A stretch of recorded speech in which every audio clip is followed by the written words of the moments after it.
block is officially done. 18 weeks to go. 18 weeks to try and shave 48 minutes off my marathon time for the Flying Pig Marathon. Which sounds crazy when I say it out loud. 48 minutes. So last year, I finished my first marathon, and that feeling of crossing the finish line, I will never, ever forget it. But my time, 4 hours and 48 minutes, it was not really what I wanted. I definitely learned some lessons, the biggest one being that a simple lack of fueling, sodium more specifically, can bring your race to a grinding, cramping halt. But now, I'm back for a little redemption. Over the next 18 weeks, I'm on a mission to prove that a totally ordinary person, a dad with a busy life, can still chase down an extraordinary goal. And because it's what I do, I'm going to take you with me every step of the way. This is my journey, kicking off right now. So let's talk about this goal for a second. My first marathon time, 4:48, breaks down to about an 11-minute per mile pace. To get under that 4-mile barrier, I have to hold a pace faster than about a 9:09 per mile. I am fully aware that there are runners watching this thinking, damn, that's slow.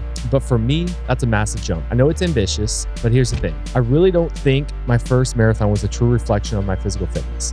I put in a ton of miles, as you very well know, training for that race. That was my first race longer than a 5K, and it was a huge jump outside my comfort zone. The biggest mistake I made was my fueling strategy, specifically the lack of sodium, which led to debilitating cramps around miles 16 onward. Lots of walking at that point, to say the least. This time, it's different though. This isn't about running harder, it's about training a whole lot smarter and actually knowing how to fuel. The stage for this little comeback story is the Cincinnati Flying Pig Marathon. It's local, it's exciting, it's famous for its incredible energy and support along the way, and it's also known for being a legitimate challenge with all the hills.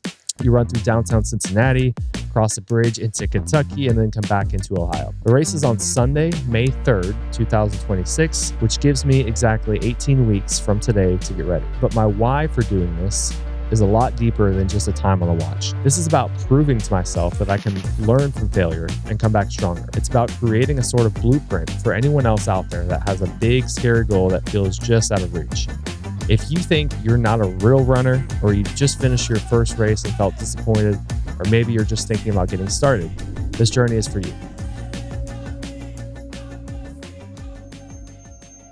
To build a good plan, you have to be honest about where you're starting. So in the spirit of full transparency, let's talk about my current fitness. I'm not coming straight off the couch, but winter and, life have definitely had their say the past couple weeks. Right now, my easy runs, the real bread and butter of marathon training, are sitting around a 9:40 per mile pace. And that's actually a good sign. It's not a million miles away from my goal race pace, but the key is making sure that these runs stay easy. And to give you a clearer picture, here are some of my recent times. My 5K is around a 25:58. My 10K is around a 53:53. And I ran a half marathon not too long ago in right around 2 hours. Although none of those were races, so it was just kind of in training. Now let's talk about my weight. For my first marathon, I ran at about 195 pounds. While I don't think weight is the end-all be-all for running, I personally feel that dropping some weight will be very good for me and will make this goal much more achievable. Today, I weighed in at 197.8 pounds, and the goal over these 18 weeks is to get down to 180 pounds or less. I'll be doing a weekly weigh-in with these videos to track my progress. Based on all these numbers, most of the popular running calculators say a sub-4 marathon is possible. They spit out predictions anywhere from 3:55 to 4 hours and 10 minutes. That's both incredibly encouraging and absolutely terrifying. It tells me that the potential is there, but also tells me that there is just about zero room for error. Potential doesn't get you through mile 22 of a marathon with hills. Smart, consistent training does. So, how do you build a plan for a goal this ambitious? Most modern plans follow a similar format. Each week is built around one long run, usually on a Saturday or Sunday. Then you have 1 or 2 key speed workouts designed to make you faster. And finally, the rest of your runs are done at an easy, conversational pace to help you recover and build your aerobic base. But easy runs should feel easy. To create my specific plan, I'm using a training app called Runna to act as my digital coach. It's built a plan that is pretty aggressive from the start, but the The core idea is that to chop this much time off, I need to get my body used to running faster now, even though it's 18 weeks away. Here's what the plan looks like for week 1. The grand total is just over 27 miles. It's going to be spread out over 5 runs, starting today, Monday, with a 5-mile easy run, just to kind of get the legs moving. And then on Wednesday, it gets real with a 5.1 mile of interval work. And then Thursday is a shorter 3.75 mile easy run, focused purely on recovery. Friday is a 5-mile tempo run. That's a sustained, comfortably hard effort that teaches your body to hold a faster pace for a longer period of time. Exactly what's needed for a marathon. And that brings us to the weekly long run on Sunday, which this week for me will be 8.5 miles. Early on, the long run is more about time on your feet, not necessarily pace. So I'm not shooting for a certain pace. It's getting out there and getting it done. It's about teaching my body to use fat for fuel and strengthening muscles and tendons so I can sustain those longer distances. Even on these shorter long runs, I'll still be practicing my nutrition strategy, because the more practice you can get doing that, the better. You have to train your gut just like you train your legs. Outside of running, I'm also doing strength training about 3 or 4 days a week. I would say lifting is something runners often overlook. It honestly can be more important than the running itself. Because of my background in CrossFit, my legs almost never feel heavy when I'm running, even on hills. Strength work is also great at preventing injuries when putting in all these miles. As mileage creeps up though, I'll have to dial back the intensity in the gym to make sure I'm recovering appropriately. Honestly, the biggest challenge with this aggressive approach is managing the intensity and staying healthy. My legs are going to be tired from the workouts, and the mental game will be about listening to my body and making sure I recover properly, not just pushing through the sake of it. This really gets at one of the biggest fears for any runner: getting injured or having your race day fall apart. The number one reason people get hurt is by doing too much too soon. By jumping into quality workouts from week 1, I'm walking a very fine line, but a close second cause of failure is neglecting the other details like nutrition. My last race was a perfect example. All the training miles in the world couldn't save me from bad cramps when my fueling plan failed. By executing the hard days properly and prioritizing recovery, I'm building a foundation that will hopefully get me to the start line healthy. Now, on top of the training, the job, and just life in general, there's another huge, wonderful, and life-changing event happening right in the middle of this prep. In early March, my wife and I are expecting our second son. And I want to be absolutely clear. Family always comes first. When he arrives, my training will become very secondary for a while.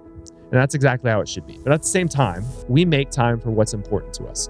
If achieving this goal means I need to have some late nights on the treadmill after the house is quiet, or some extra early mornings before anyone wakes up, I will do it. Something I'm really proud of with our first son is that we didn't completely change our lives or lifestyle when he was born. We stayed true to how we live, and he adapted to it beautifully. My hope is that by doing things like this, I'm setting an example. That in the future, I'll have 2 boys that want to push themselves and do hard things, not because I told them to, but because they saw their dad do it. Go, Daddy, go! And that's really why I'm sharing all of this. If you're on your own fitness journey or you've been thinking about starting one, I want to create a place where we can do it together. So drop your own goal in the comments below. I don't care if it's running your first mile, finishing a 5K, or training for an ultra marathon. Let's build a community of people who cheer each other on while we chase down our goals. And if you're running the Flying Pig, absolutely let me know below. And of course, if you want to follow this whole 18-week journey and see if I can actually pull this thing off, make sure you subscribe and turn on notifications so you don't miss part 2. Now, I know some of you might be watching this thinking, a marathon? I can't even run to my mailbox. And I see you. And I want you to know that every single runner you've ever met started in that exact same place. If you're feeling a little inspired to start your own journey, here are 3 simple things you can do today. First, forget about the marathon. Your only goal right now is consistency. Just look up a Couch to 5K program. They're free, they're everywhere, and they're designed to ease you into running with a few short walk-run workouts each week. Second, don't worry about all the fancy gear. You don't need a $500 watch or expensive compression socks. The only thing you truly need is a decent pair of running shoes. Go to a local running store, let them check out your feet, and get a comfortable pair of shoes. It is the best investment you will make in your run. And third, your very first week, just focus on getting out the door. Try to jog for a mile or 2 at a pace that feels ridiculously easy. If you need to take walk breaks, take them. The goal isn't speed. It's just about spending time on your feet and letting your body adapt. The feeling you get from just doing it is what will keep you going. So that's the plan. The focus is on executing with purpose, managing intensity, and staying consistent. The journey has officially begun. And while 18 weeks feels like forever, I know they're going to fly by, especially with the baby on the way. Thank you for being here for the start of it. I'll see you in week 2.